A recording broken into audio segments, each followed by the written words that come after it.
Hello, dear learners. Welcome back to another session.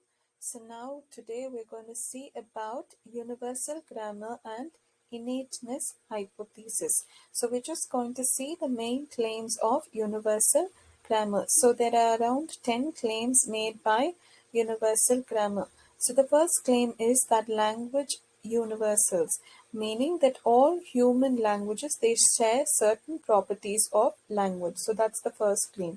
Second is convergence, meaning that children are exposed, to different inputs of language, yet they all converge at the same grammar.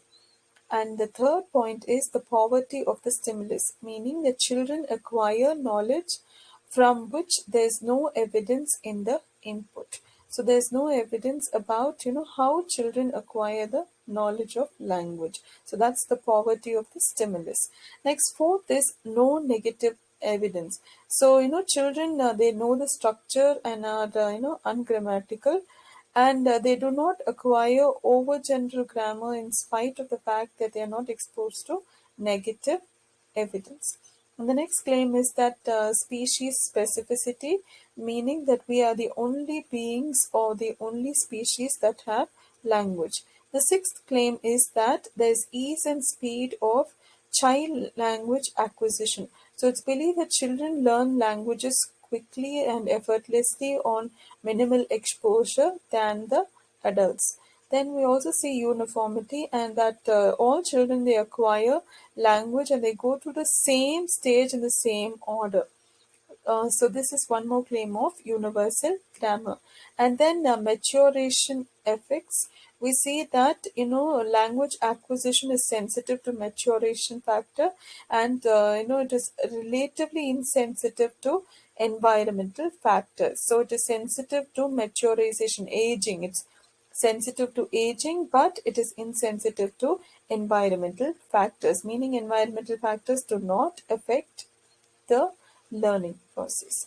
Next, ninth is disassociations between language and cognition.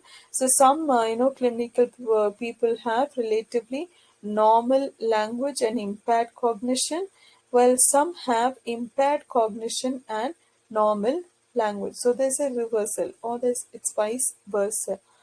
Next, the last claim of universal grammar is neurological separations.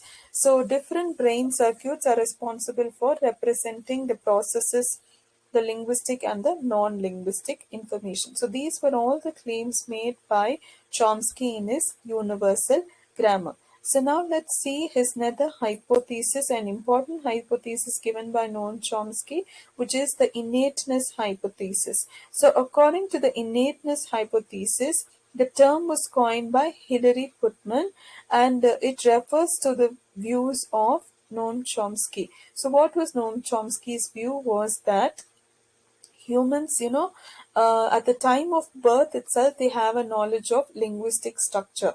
So it's based that, language acquisition involves filling in the details of innate blueprint rather than, something being newly inducted into or learnt by the learners. So over here we see there is a, shift in perspective wherein language acquisition is innate. It's based on the innate blueprint. Another hypothesis, feature is that it is one of the cornerstones for generative grammar, and it's also related to linguistics.